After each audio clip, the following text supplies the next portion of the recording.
नमस्कार दोस्तों, आप सभी का स्वागत है हमारे YouTube channel daily success GK पर। फ्रेंड्स, आज के वीडियो में हम संविधान संशोधन से संबंधित बहुत ही महत्वपूर्ण सवालों को करेंगे। फ्रेंड्स, ये सारे क्वेश्चन सेलेक्टेड हैं और इस टॉपिक से आपके हर एग्ज़ाम में क्वेश्चन पूछे ही जाते हैं, तो प्लीज़ वीडियो में एंड तक बने रहें। और अगर चैनल पर नए हैं तो प्लीज़ चैनल को सब्सक्राइब करके बेल आइकन को ऑन कर ले, ताकि इसी तरह की वीडियो आपको आसानी से मिलती रहे। तो चलिए वीडियो को शुरू करते हैं। फर्स्ट क्वेश्चन है कि भारत के संविधान में पहली बार किस वर्ष संशोधन किया गया था? आपका सही जवाब होगा 1951 ईस्वी में भारत के संविधान में पहली बार संशोधन किया गया था। अगला सवाल है कि भारतीय संविधान की कौन सी विशेष व्यवस्था दक्षिण अफ्रीका के संविधान से ली गई है? आपका सही जवाब होगा संविधान संशोधन जो है यह हमारे संविधान में जो व्यवस्था है यह दक्षिण अफ्रीका के संविधान से लिया गया है। अगला सवाल है कि भारतीय संविधान में किस अनुच्छेद के प्रावधानों के अंतर्गत संशोधन किया जा सकता है? आपका सही जवाब होगा अनुच्छेद 368 के अंतर्गत संविधान में संशोधन किया जा सकता है। ऑप्शन बी राइट आंसर होगा। अगला सवाल है कि भारतीय संविधान के किस भाग में संसद को संविधान एवं इसकी व्यवस्था में संशोधन की शक्ति प्रदान की गई है? आपका सही जवाब होगा ऑप्शन ए भाग 20 में भारतीय संविधान के संसद को संविधान एवं इसकी व्यवस्था में संशोधन की शक्ति प्रदान की गई है। अगला सवाल है कि भारतीय संविधान में संशोधन की पहल कहाँ से शुरू की जा सकती है? आपका सही जवाब होगा संसद के किसी भी सदन से भारतीय संविधान में संशोधन की पहल शुरू की जा सकती है। अगला सवाल है कि भारतीय संविधान के लिए प्रथम संशोधन विधेयक कब लाया गया था? आपका सही जवाब होगा वर्ष 1951 ईस्वी में भारतीय संविधान के लिए प्रथम संशोधन विधेयक लाया गया था। अगला सवाल है कि भारतीय संविधान में 9वीं अनुसूची किसके द्वारा परिवर्ध हुई थी?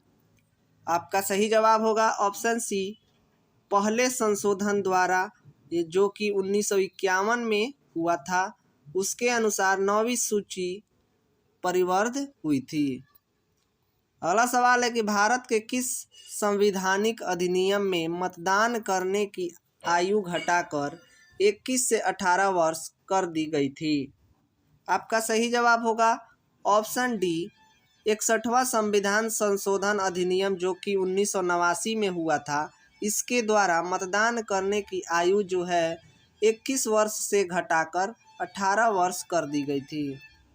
अगला सवाल है कि निम्न में से कौन सा संशोधन अधिनियम मिनी संविधान माना जाता है? आपका सही जवाब होगा फ्रेंड्स ऑप्शन सी 42वां संविधान संशोधन अधिनियम, जो 1976 में हुआ था, इसे संशोधन अधिनियम मिनी संविधान माना जाता है। अगला सवाल है कि किस संविधान संशोधन के अंतर्गत दिल्ली नेशनल कैपिटल क्षेत्र बना है? आपका सही जवाब होगा ऑप्शन ए 69वें संविधान संशोधन, जो कि 1991 में हुआ था, इसके अंतर्गत दिल्ली नेशनल कैपिटल क्षेत्र बना। अगला सवाल है कि विधानसभा में किसी दल के निर्वाचित सदस्यों के दल बदल पर प्रतिबंध किस संविधान संशोधन द्वारा लगाया गया है? आपका सही जवाब होगा ऑप्शन बी 52वें संविधान संशोधन अधिनियम द्वारा किसी दल के निर्वाचित सदस्यों के दल बदल पर प्रतिबंध लगाया गया है। अगला सवाल है कि भारत में नागरिकों के मौलिक अधिकारों में संशोधन कौन कर सकता है? सही जवाब होगा ऑप्शन बी केवल संसद भारत के नागरिकों के मौलिक अधिकारों में संशोधन कर सकता है। अगला सवाल है कि किस संविधान संशोधन द्वारा प्रथम अनुसूची में आवश्यक परिवर्तन करके बेरूबाड़ी खुलना क्षेत्र पाकिस्तान को दे दिया गया था? आपका सही जवाब होगा ऑप्शन ए 9वां संविधान संशोधन 1960 के द्वारा बेरूबाड़ी खुलना क्षेत्र पाकिस्तान को दे दिया गया था। अगला सवाल है कि किस संविधान संशोधन द्वारा लोकसभा की अधिकतम सदस्य संख्या 520 निर्धारित की गई? आपका सही जवाब होगा ऑप्शन बी, 7वां संविधान संशोधन 1956 के द्वारा लोकसभा की अधिकतम सदस्य संख्या 520 निर्धारित की गई थी। अगला सवाल है कि किस संविधान संशोधन में उच्च न्यायालय के न्यायाधीशों की सेवानिवृत्ति की आयु 60 वर्ष से बढ़ाकर 62 वर्ष कर दी गई। सही जवाब होगा 15वां संविधान संशोधन 1963 में उच्च न्यायालय के न्यायाधीशों की सेवानिवृत्ति की आयु 60 वर्ष से बढ़ाकर 62 वर्ष कर दी गई थी। अगला सवाल है कि किस संविधान संशोधन में संविधान की प्रस्तावना में पंथ निरपेक्ष, समाजवादी और अखंडता शब्द जोड़े गए थे।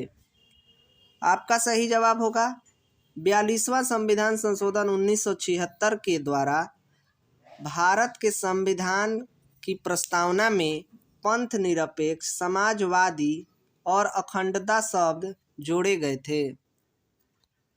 आपका अगला सवाल है कि किस संविधान संशोधन में भारतीय नागरिकों के लिए 10 मूल कर्तव्य को जोड़ा गया था। आपका सही जवाब होगा 42वां संविधान संशोधन 1976 के द्वारा भारतीय नागरिकों के लिए 10 मूल कर्तव्य को जोड़ा गया था संविधान में।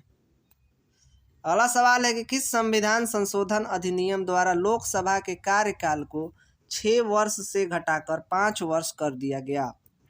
सही जवाब होगा ऑप्शन सी, 44वें संविधान संशोधन के अधिनियम द्वारा लोकसभा के कार्यकाल को 6 वर्ष से घटाकर 5 वर्ष कर दिया गया था। अगला सवाल है कि किस संविधान संशोधन द्वारा संपत्ति के अधिकार को मूल अधिकारों की सूची से हटाकर कानूनी अधिकार का दर्जा प्रदान किया गया है। सही जवाब होगा 44वां संविधान संशोधन 1978 के द्वारा संपत्ति के अधिकार को मूल अधिकारों की सूची से हटाकर कानूनी अधिकार का दर्जा दिया गया है। अगला सवाल है कि किस संविधान संशोधन में मताधिकार की न्यूनतम आयु 21 वर्ष से घटाकर 18 वर्ष कर दी गई है। सही जवाब है 61वां संविधान संशोधन 1989 के द्वारा मताधिकार की न्यूनतम आयु 21 वर्ष से घटाकर 18 वर्ष कर दी गई है। अगला सवाल है कि संविधान संशोधन कितने प्रकार से किया जा सकता है। सही जवाब है संविधान संशोधन 3 प्रकारों से किया जा सकता है। पहला है साधारण बहुमत से, दूसरा है विशेष बहुमत द्वारा और तीसरा है विशेष बहुमत तथा राज्यों का अनुसमर्थन के द्वारा संविधान संशोधन किया जा सकता है। अगला सवाल है कि किस संविधान संशोधन अधिनियम द्वारा स्वतंत्रता के मौलिक अधिकारों की संख्या को 7 से घटाकर 6 किया गया। सही जवाब होगा ऑप्शन सी, 44वां संविधान संशोधन अधिनियम के द्वारा स्वतंत्रता के मौलिक अधिकारों की संख्या को 7 से घटाकर 6 किया गया। अगला सवाल है कि किस संविधान संशोधन में पंचायती राज व्यवस्था को संवैधानिक दर्जा प्रदान किया गया है।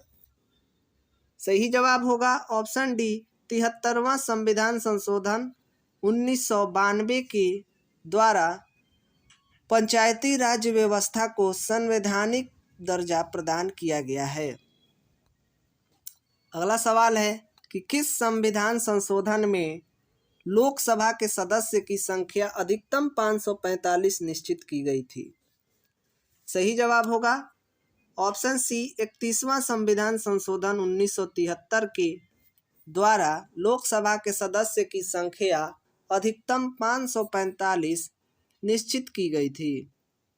और आज का आखिरी सवाल है कि किस संविधान संशोधन के अनुसार नीति निर्देशक तत्वों को प्रभावी करने के लिए मूल अधिकारों में संशोधन किया जा सकता है। आपका सही जवाब है ऑप्शन ए, 42वां संविधान संशोधन 1976 के अनुसार नीति निर्देशक तत्वों को प्रभावी करने के लिए मूल अधिकारों में संशोधन किया जा सकता है। तो फ्रेंड्स, आज के वीडियो में इतना ही। उम्मीद है कि हमारी वीडियो आपको पसंद आई हो, तो प्लीज़ वीडियो को लाइक करें और अगर आपने अभी तक हमारे चैनल को सब्सक्राइब नहीं किया है तो प्लीज़ चैनल को सब्सक्राइब कर लें, क्योंकि जीके से संबंधित ऐसी वीडियो आपको हमेशा इस चैनल पर मिलती ही रहेंगी। तो चलिए मिलते हैं अगले वीडियो में, तब तक के लिए जय हिंद।